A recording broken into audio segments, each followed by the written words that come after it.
그런즉 이제는 내가 사는 것이 아니요 오직 내 안에 그리스도께서 사시는 것이라. 이 갈라디아서 2장 20절 말씀이 저를 목회자로 불러주신 소명의 말씀인데 감동이 되네요. 고맙습니다. 오늘부터 우리가 살펴보게 될 로마서 14장과 15장의 말씀에는 로마 교회를 향한 사도 바울의 특별 권면이 기록이 되어 있습니다. 특별 권면에 대한 말씀을 우리가 이해하기 위해서는 그 당시 로마 교회가 안고 있었던 특수한 상황을 이해할 필요가 있습니다. 글라우디오가 로마 황제로 등극한 지 9년째 됐을 때 로마에서 유대인들을 쫓아내는 추방령을 내린 적이 있습니다. 로마 역사가인 수에톤이 집필한 글라우디오 전에 의하면 이런 기록이 있습니다.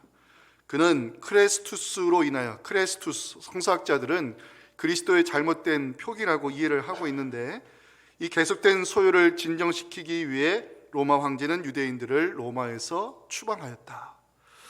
글라우디오 황제의 영으로 유대인들이 로마에서 쫓겨나게 됐을 때, 이때 유대인뿐만 아니라 유대교에서 기독교로 넘어온 유대인 출신 성도들도 로마에서 추방을 당했습니다. 유대인 출신 성도들이 로마를 떠나게 되면서 자연스럽게 이 로마 교회는 이방인 성도들이 교회 주축이 됐고 교회를 유지하게 되었습니다. 그로부터 5년 후 글라우디오 황제가 죽게 되고 추방령이 해제가 되면서 유대인 출신 성도들이 로마 교회로 다시 돌아오게 됐습니다. 돌아왔을 때 로마 교회는 이방인 성도들이 다수를 이루고 있었고 기득권을 행사하고 있었으며 유대인 출신 성도들은 소수로 전락해버렸습니다. 로마 교회는 다수의 이방인 성도들과 소수의 유대인 출신 성도들이 섞여 있는 혼합 공동체가 될 수밖에 없었습니다. 이런 상황에서 점점 갈등이 생겨나기 시작했습니다. 유대인 출신 성도들은 여전히 유대교의 관습과 율법의 그림자에서 벗어나지 못하고 있었고, 이방인 성도들은 복음 안에서의 자유를 주장하며 두 집단이 부딪히기 시작했습니다. 오늘 본문이 바로 로마 교회가 안고 있었던 그 두 집단의 갈등을 보여주고 있는데, 사도 바울은 이 로마 교회의 특수 상황을 고려해서 특별 권면의 말씀을 14장과 15장에 기록하고 있습니다. 사도 바울은 먼저 믿음이 약한 자를 이해하고 비판하지 말라고 1절의 말씀을 전해줍니다. 방송실 하울행 좀 잡아주세요. 믿음이 연약한 자를 너희가 받되 그의 의견을 비판하지 말라. 자, 믿음이 연약한 자는 표현이 나오죠. 근데 15장 1절에 가보면 믿음이 강한 우리라는 또 표현이 나옵니다. 자, 믿음이 연약한 자는 누구고 믿음이 강한 자는 누구일까요? 여기 믿음이 연약한 자는 유대교에서 기독교로 넘어온 유대인 출신 성도들을 가리키는 표현인데, 이들은 여전히 유대교의 관습과 율법에서 벗어나지 못하고 있었습니다. 반면에 믿음이 강한 자는 다수를 차지하는 이방인 출신 성도들인데, 이들은 진리 안에서의 자유를 주장하고 있었습니다. 로마 교회 안에 일어난 갈등을 구체적으로 보여주는 것이 바로 먹는 문제였음을 2절에서 보여줍니다. 2절 보시면 어떤 사람은 모든 것을 먹을 만한 믿음이 있고 믿음이 연약한 자는 채소만 먹느니라. 유대인 출신 성도들은 구약의 음식법에 따라 고기를 가려서 먹어야 된다 주장하고 있었고, 이방인 성도들은 예수 그리스도 안에서 자유를 누리는 사람은 율법에 얽매여서는 안 된다고 맞받아쳤습니다. 이러한 과정에서 서로를 업신여기고 비판하며 교회 내에 갈등이 생기자 사도 바울은 3절의 말씀으로 권면하고 있습니다. 먹는 자는 먹지 않는 자를 업신여기지 말고 먹지 않는 자는 먹는 자를 비판하지 말라. 이는 하나님이 그를 받으셨습니다. 또한 로마 교회 안에 이 두 집단이 부딪히는 문제 중에 하나는 특수한 날에 대한 해석의 차이에 있었습니다. 이 유대인 출신 성도들은 안식일 같은 그런 특수한 날을 소중히 지켜야 된다 주장했고, 이방인 성도들은 날이 중요한 것이 아니라 모든 날의 주인이신 하나님을 날마다 예배하는 것이 더 중요하다고 주장했습니다. 이 문제에 대한 사도 바울의 권면의 말씀은 5절과 6절에 기록이 되어 있습니다. 어떤 사람은 이 날을 전날보다 낮게 여기고 어떤 사람은 모든 날을 같게 여기나니 각각 자기 마음으로 확정할지니라. 나를 중히 여기는 자도 주를 위하여 중히 여기고 먹는 자도 주를 위하여 먹으니 이는 하나님께 감사하며 먹지 않은 자도 주를 위하여 먹지 아니하며 하나님께 감사하느니라. 먹는 문제나 나를 지키는 것보다 중요한 것은 믿는 사람은 모든 것을 주를 위하여 해야 된다는 것이 사도 바울이 내리는 결론의 말씀이었습니다. 그게 오늘 본문 7절과 8절에 기록된 본문에서 제일 중요한 말씀입니다. 7절 8절을 함께 읽겠습니다. 시작. 우리 중에 누구든지 자기를 위하여 사는 자가 없고 자기를 위하여 죽는 자도 없도다. 우리가 살아도 주를 위하여 살고 죽어도 주를 위하여 죽나니 그러므로 사나 죽으나 우리가 주의 것이로다. 아멘. 공동체 안에서 여러 배경을 가진 사람들이 어울리다 보면 이 다름의 문제, 차이의 문제로 부딪히고 그 부딪힘이 쌓이다 보면 갈등이 일어날 수 있습니다. 그럼에도 불구하고 우리는 나와 다른 사람을 함부로 비판하거나 판단해서는 안 됩니다. 왜냐? 우리 모두는 하나님의 심판대에 서서 자기 일을 짓고 해야 될 사람임을 로마서 14장 10절부터 12절은 오늘 결론의 말씀을 이렇게 제시합니다. 함께 읽겠습니다. 내가 어찌하여 내 형제를 비판하느냐? 어찌하여 내 형제를 업신여기느냐? 우리가 다 하나님의 심판대 앞에 서리라. 기록되었으되 주께서 이르시되 내가 살았노니 모든 무릎이 내게 꿇을 것이요 모든 혀가 하나님께 자백하리라 하였느니라. 이러므로 우리 각 사람이 자기 일을 하나님께 직구하리라. 아멘. 올해 하나님께 우리 교회 주신 표, 교회담을 회복하는 믿음의 공동체입니다. 이 교회담을 회복하는 좋은 믿음의 공동체를 세우기 위해 우리는 일어나는 갈등을 어떻게 해결해 나가야 될까? 오늘 사도 바울이 제시하는 권면의 말씀들을 살펴보며 그 답을 함께 찾아가기 원합니다. 첫째, 본질은 생명을 걸고 지키되 비본질의 문제는 서로를 용납하는 차원에서 지혜롭게 포용해야 된다라고 사도 바울은 첫 번째 메시지를 전합니다. 자, 1절 보시면 믿음이 연약한 자를 너희가 받되 그의 의견을 비판하지 말라. 여기 믿음이 연약한 자는 유대인 출신 성도들을 가리키는 표현입니다. 유대인 출신 성도들은 여전히 유대교의 관습에서 벗어나 이 먹는 문제에 자유롭지 못했습니다. 왜 그러냐? 이 고기가 우상의 제단에 바쳐졌다가 시장에서 나온 것을 산 것인지 우리가 어떻게 알 수 있느냐? 유대인들은 우상의 제단을 인정하지 않잖아요. 그렇기 때문에 이 먹는 문제에 있어서 유대인들은 굉장히 심각했어요. 왜냐하면 구약의 음식법에 보면 이 동물을 잡을 때도 그 구약의 율법에 따라 정교하게 동물을 잡아야 되고 그것만 먹는 코셔법을 지금도 유대인들이 따르고 있지 않습니까? 그래서 유대인들은 이 먹는 문제를 율법의 시각에서 굉장히 신중하게 다뤘습니다. 제가 미국에서 뉴저지에 살 때 저희 딸이 이제 초등학교 3학년인가 그랬는데 저희 옆집에 그 유대인 어머니와 유대인 딸이 살고 있었어요. 저는 이제 기독교 목사잖아요. 유대인들이 어떻게 사나 늘 관심을 가졌거든요. 근데 이제 딸이 이제 같은 반이니까 그 옆집에 미국 여자애를 초청을 해서 저희 집에서 볶음밥을 해줬어요. 한국 사람들이 만드는 볶음밥에는 항상 뭐가 들어가죠? 햄이 들어갑니다. 근데 얘가 이것을 먹더니 햄을 씻고 팍 뱉어버리는 거예요, 우리 앞에서. 그리고 엄마한테 달려가는 거예요. 이 옆집의 아저씨가 자기한테 햄을 줬다고. 그만큼 유대인들은 이 구약의 음식법, 정결법에 굉장히 민감하기 때문에 지금도 그 코쇼에 따라 고기를 잡은 것들만 먹고 있어서 굉장히 심각한 문제입니다. 그런데 이방의 성도들은 뭘 주장했느냐? 진리 안에서 우리가 자유를 얻었는데 하나님이 주신 것을 감사함으로 먹으면 되지 뭐가 문제가 되느냐 이렇게 맞받아쳤습니다. 로마 교회 안에 일어나고 있는 이 먹는 문제의 갈등이 2절에 나오고 있죠. 어떤 사람은 모든 것을 먹을 만한 믿음이 있고 믿음이 연약한 자는 채소만 먹느니라. 자, 이러한 갈등 속에서 이 사도 바울은 어떤 말씀으로 권면을 했어야 될까요? 3절 보시기 바랍니다.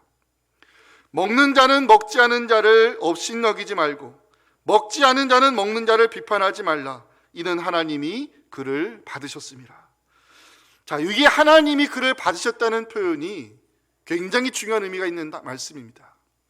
유대인 출신 성도나 이방인 성도나 모두 하나님이 받으신 자들이기 때문에 서로 먹는 문제로 업신여기거나 비판하는 것은 하나님의 받으심을 무시하는 처사라고 사도 바울은 여기서 강조하고 있습니다. 자, 이 문제를 해결하기 위해 사도 바울은 4절의 말씀도 제시합니다. 남의 하인을 비판하는 너는 누구냐? 그가 서 있는 것이나 넘어지는 것이 자기 주인에게 있음에 그가 세움을 받으리니 이는 그를 세우시는 권능이 주께 있음이라.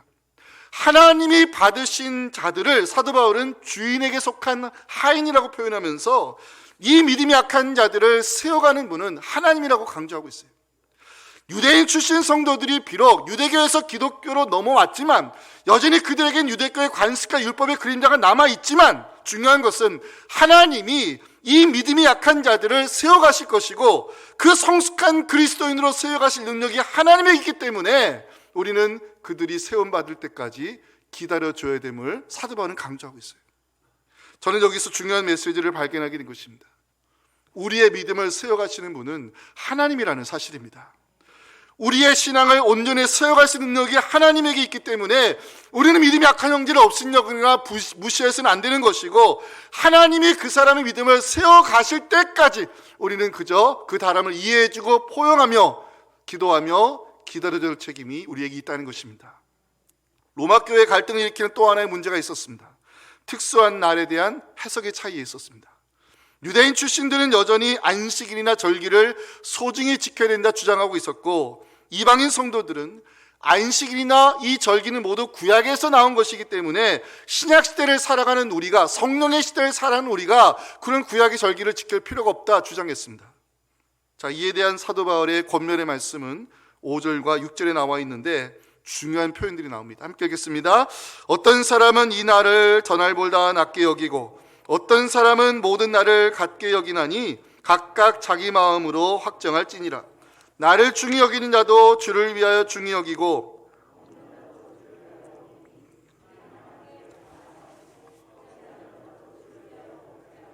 하나님께 감사하느니라. 아멘. 자, 로마 교회를 힘들게 하고 있는 이 먹는 문제나 이 특수한 날의 문제를 사도 바울은 어떤 시각으로 접근하냐면 잘 들으세요. 아디아포라의 시각으로 접근합니다. 16세기 종교 개혁가들은 이 로마서를 주석할 때 이 로마 교회가 가지고 있는 문제가 본질의 문제가 아니라 아디아포라의 문제라고 해석을 했습니다. 아디아포라라는 단어는 헬라어로 기억하세요. 아무래도 좋은, 한쪽으로 치우칠 필요가 없는 이런 뜻입니다. 쉽게 말하면 아디아포라의 문제는 본질의 문제가 아니라 아무래도 좋은 비본질의 문제라는 것입니다. 사도 바울의 사역 현장을 보면 나타나는 중요한 현상이 있어요. 복음, 십자가의 도, 구원의 진리와 같은 이 본질의 문제와의 싸움은 사도 바울이 생명을 걸고 지키며 싸웠어요.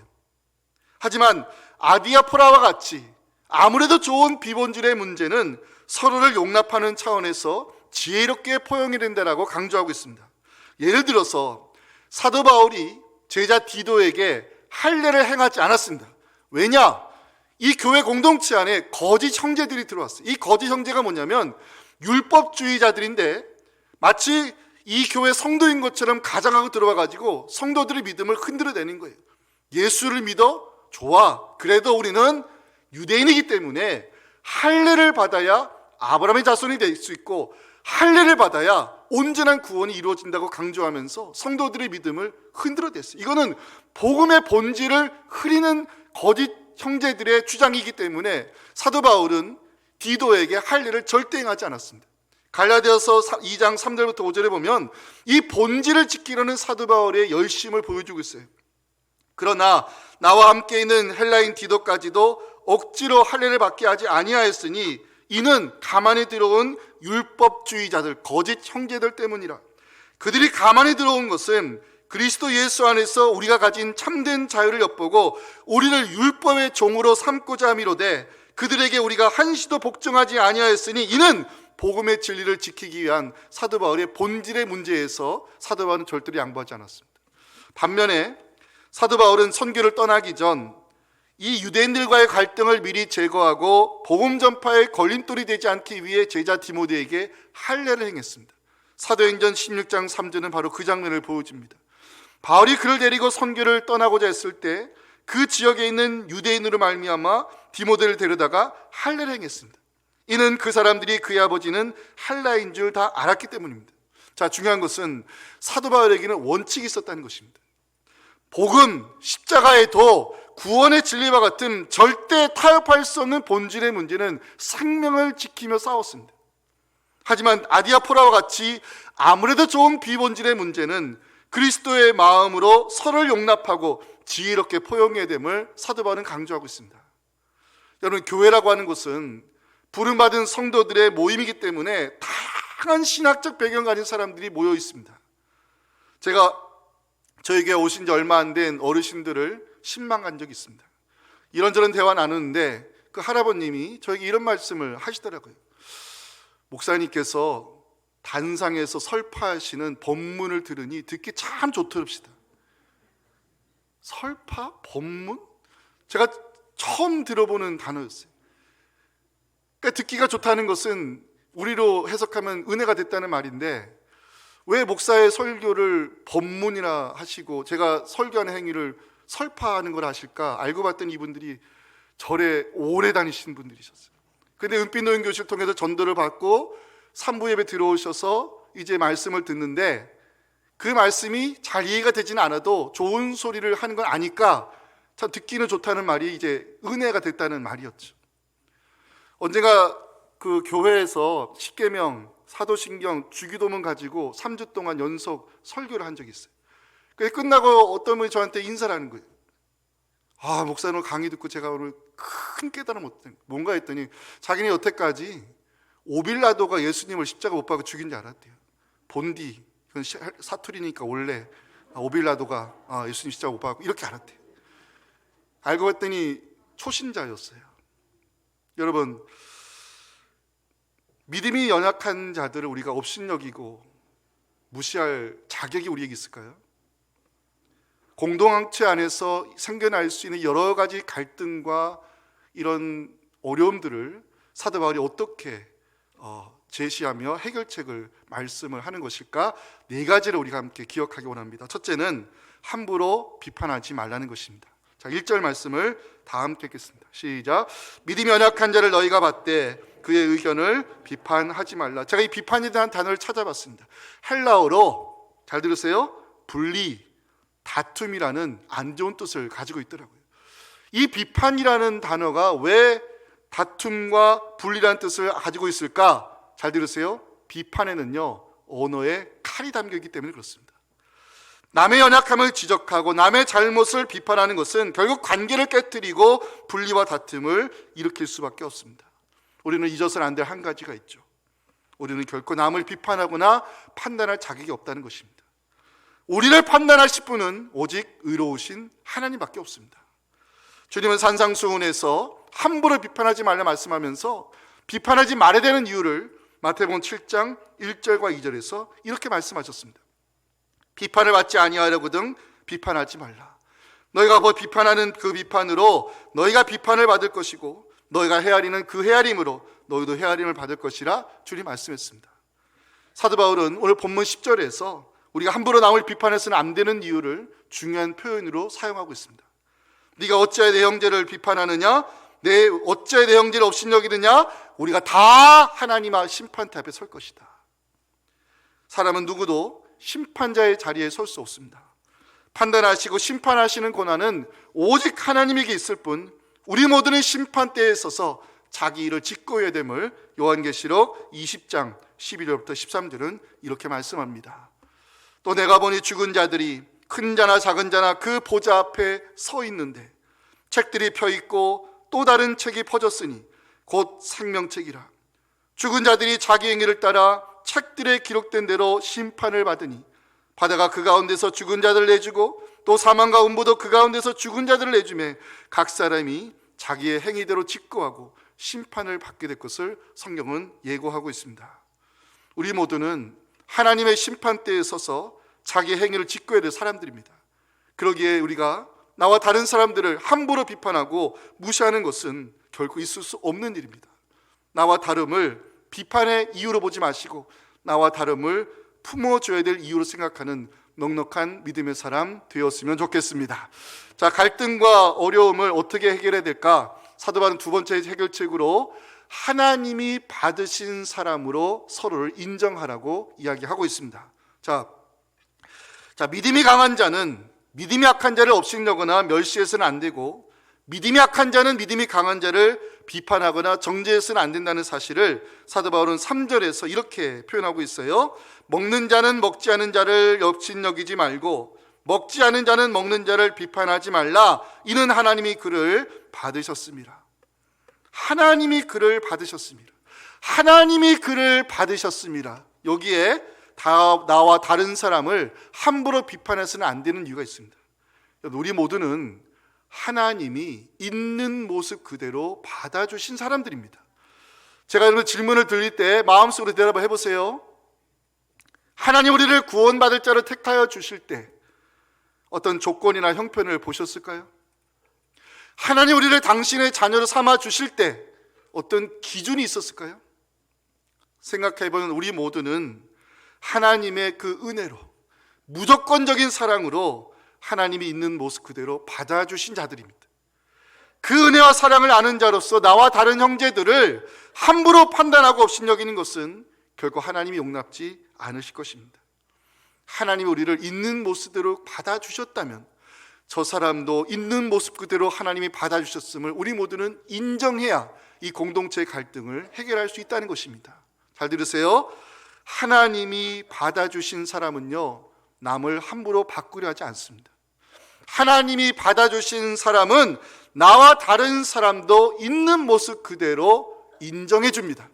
하나님이 받으신 사람은 그리스도의 마음을 품고 포용할 수 있는 사람을 기억하시고, 저는 하나님이 나를 있는 모습 그대로 받아주셨듯이 나와 다른 사람도 하나님이 있는 모습 그대로 받음을 인정하며 살아가시기 바랍니다. 세 번째 사도 바울이 제시하는 해결책은 기다려줌에 있습니다. 자, 4절 말씀은요, 같이 한번 읽어봤으면 좋겠습니다. 시작.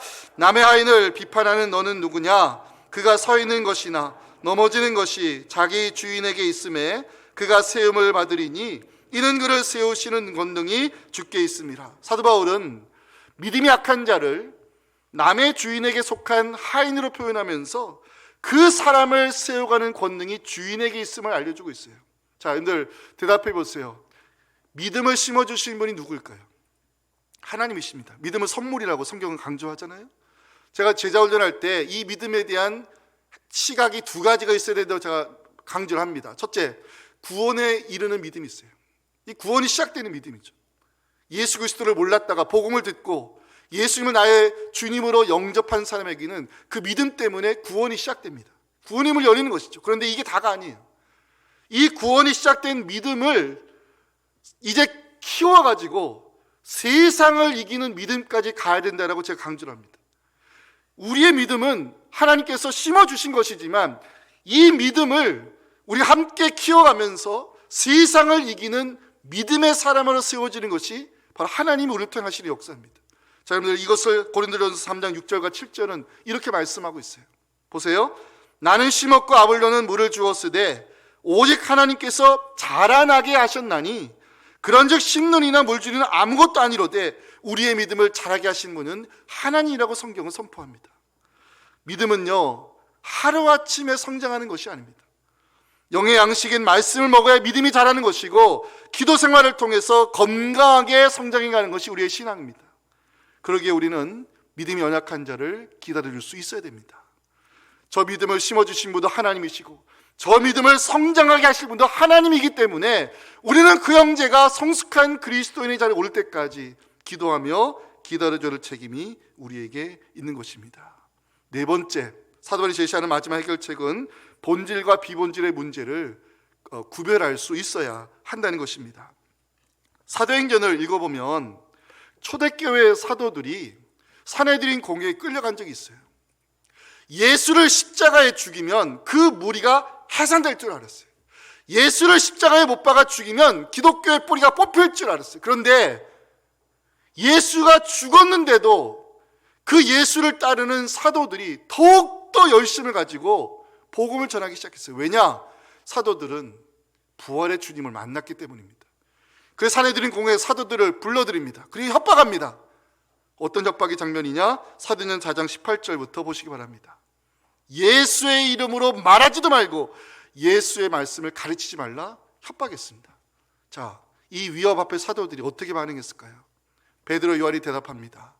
하나님 앞에서 너희의 말을 듣는 것이 하나님의 말씀을 듣는 것보다 옳은가 판단하라. 우리는 예수의 십자가 부활을 우리는 목격했고 보고 들은 것을 말하지 아니할 수 없다면서 당당하게 복음을 선포합니다. 이게 어떤 모습이죠? 본질의 문제에 있어서만큼은 결코 양보하지 않는 사도들의 결연한 의지를 보여주고 있습니다. 복음, 십자가의 도, 구원의 진리는 우리가 생명을 걸고 지켜야 될 본질의 문제입니다.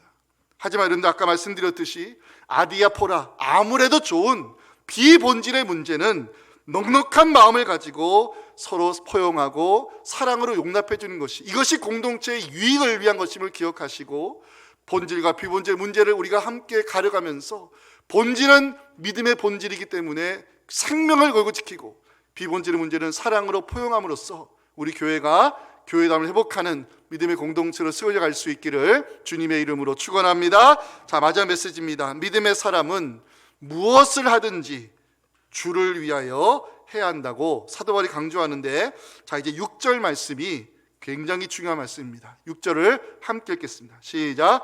나를 중히 여기는 자도 주를 위하여 중히 여기고 먹는 자도 주를 위하여 먹으니 이는 하나님께 감사함이요 먹지 않은 자도 주를 위하여 먹지 아니하며 하나님께 감사하느니라. 오늘 설교 제목이 여기서 나왔습니다. 오늘 6절에 주를 위하여 퀴리오라는 단어가 3번이나 등장하는데 사도 바울이 제시하는 마지막 해법은 이것입니다. 믿는 사람은 무엇을 하든지 주를 위하여 해야 한다는 것입니다. 주를 위하여, 이것이 생각의 기준이 되어야 되고, 주를 위하여, 이것이 판단의 기준이 되어야 되고, 주를 위하여, 이것이 삶의 기준이 될 때 비로소 우리는 하나님을 기쁘시게 하는, 공동체를 유익하게 하는 성숙한 크리스찬이 될 수 있다는 것입니다. 여러분, 믿는 사람의 주를 위하여 살아야 되는 이유가 무엇일까요? 고린도후서 5장 15절에서 저는 이 질문에 답을 찾게 되었습니다. 함께 읽겠습니다. 그가 모든 사람을 대신하여 죽으심은 다시는 그들 자신을 위하여 살지 않고 오직 그들을 대신하여 죽었다가 다시 살아나신 이를 위하여 살게 하려 함이라. 아멘. 성경은 우리에게, 이 성도는 주를 위하여 살아야 한다고 강조하고 있는데 왜 우리가 주를 위하여 살아야 될까요? 2가지를 말씀드리고 오늘 설교 마치겠습니다. 첫째는 십자가와 부활의 사건 때문입니다. 여러분, 주님께서 우리의 구원을 위하여 십자가에서 물과 피를 쏟아주셨습니다. 주님께서 우리에게 영원한 생명을 주시기에 부활의 첫 열매가 되셨습니다. 이 십자가가 구원의 시작이라면 부활은 구원의 완성입니다. 우리에게 구원의 축복이 임하게 된 결정적인 사건은 십자가 부활 때문입니다. 자, 그러면 우리를 구원하기 위해서, 우리에게 영원한 천국을 안겨주기 위해서 주님께서 십자가 부활의 사건을 일으키셨습니다. 이것을 알고 있는 사람이라면 나를 위해 죽으시고 나를 위해 다시 사신 주님을 위해서 사는 것은 구원받은 성도의 마땅한 반응입니다. 이게 사도 바울이 7절과 8절에서 강조하는 말씀입니다. 우리 7절과 8절 말씀을 우리 모두의 신앙 고백이 되는 말씀으로 함께 읽겠습니다. 시작. 우리 중에 누구든지 자기를 위하여 사는 자가 없고 자기를 위하여 죽는 자도 없도다. 우리가 살아도 주를 위하여 살고 죽어도 주를 위하여 죽나니 그러므로 사나 죽으나 우리가 주의 것이로다. 아멘. 자, 그런데 오른손을 가슴에 한번 얹으시고 저를 따라 하시면 좋겠습니다. 나는 주님의 것입니다. 나는 주님의 것입니다. 주님의 것으로 부름받은 사람은요, 살아도 주를 위해 살고 죽어도 주를 위해 죽겠다는 이 신앙 고백이 우리의 믿음의 본질이어야 됩니다. 사랑하는 성도 여러분, 주를 위하여 내가 살겠다고 고백하는 여러분들의 결심이 올 한 해 변하지 않는 거룩한 결심 되어서 하나님께 기쁨을 올려드리는 우리의 믿음이 되었으면 좋겠습니다. 마지막, 왜 우리가 주를 위해서 살아야 되느냐? 잘 들으세요. 천국에는요, 낡아지지 아니하는 배낭이 우리를 기다리기 때문에 그렇습니다. 어떤 목사님이 설교하는데 제가 지금도 그 한 문장을 참 기억하고 있어요. 우리가 주를 위하여 살아야 되는 이유는 하나님을 위한 것만 영원히 남기 때문입니다. 그 설교가 아직도 저한테 남겨 있어요. 여러분들, 우리가 주의 몸된 교회를 위해 선신하고 섬길 때, 하나님 나라를 위해서 우리가 옥합을 깨뜨릴 때 그 결과가 어떻게 돌아오는지 아십니까? 누가복음 12장 31절 32절에 이렇게 말씀합니다. 다만 너희는 그의 나라를 구하라. 그리하면 이런 것들을 너희에게 더하시리라. 적은 무리여 무서워 말라. 너희 아버지께서 그 나라를 너희에게 주시기를 기뻐하신다고 말씀했습니다. 여러분 잘 들으세요. 하나님 주신 것을 다른 사람의 필요를 위하여 채워줄 때, 하나님 주신 것을 우리가 하나님을 위해서 쓸 때, 천국에 가면 우리에게 기다리는 것이 있습니다. 다함이 없는 보물로 채워지는 낡아지지 않은 배낭이 천국에서 우리를 기다리고 있음을 누가복음 12장 33절은 약속하고 있습니다. 마지막 말씀입니다. 함께 읽겠습니다. 너의 소유를 팔아 구제하여 낡아지지 아니하는 배낭을 만들라. 곧 하늘에 둔 바 다함이 없는 보물이니 거기는 도둑도 가까이 하는 일이 없고 좀도 먹는 일이 없느니라. 아멘. 낡아지지 아니하는 배낭, 하나님께서 다함이 없는 보물로 채워주시는 천국의 배낭입니다. 사랑하는 성도 여러분, 우리는 사나 죽으나 주님의 것으로 부름받은 성도입니다. 살아도 주를 위해 살고 죽어도 주를 위해 죽겠다는 이 각오로 하나님을 위해서 우리 헌신할 때, 하나님을 위한 것만 영원히 남는 것을 기억하시고 하나님 앞에 서는 날, 하나님께서 다함이 없는 보물로 채워주시는 그 천국의 배낭을 안고 천국의 영원한 기쁨을 누리며 살아가는 우리의 복된 믿음 될 수 있기를 주님의 이름으로 축원합니다. 하나님 감사합니다. 우리의 구원을 위해서 주님은 십자가에서 피를 쏟으셨고 우리의 영원한 생명을 주시기에 부활하셨습니다. 그 십자가 부활 때문에 우리는 살아도 주를 위해 살게 됐고 죽어도 주를 위해 죽게 되는 믿음을 가지게 되었습니다. 하나님, 이제는 우리가 그 믿음을 소유한 자로서 하나님의 것으로 부름받은 사람으로서 하나님을 위한 것만 영원히 남는 것을 깨닫고 하나님 기뻐하는 일에 헌신할 때 주를 위해서 살아가는 우리를 위해서 다함이 없는 보물로 채워주실 그 천국의 배낭, 낡아지지 않은 배낭을 영원토록 누리며 살아가는 저희들의 복된 믿음 되게 하여 주시옵소서.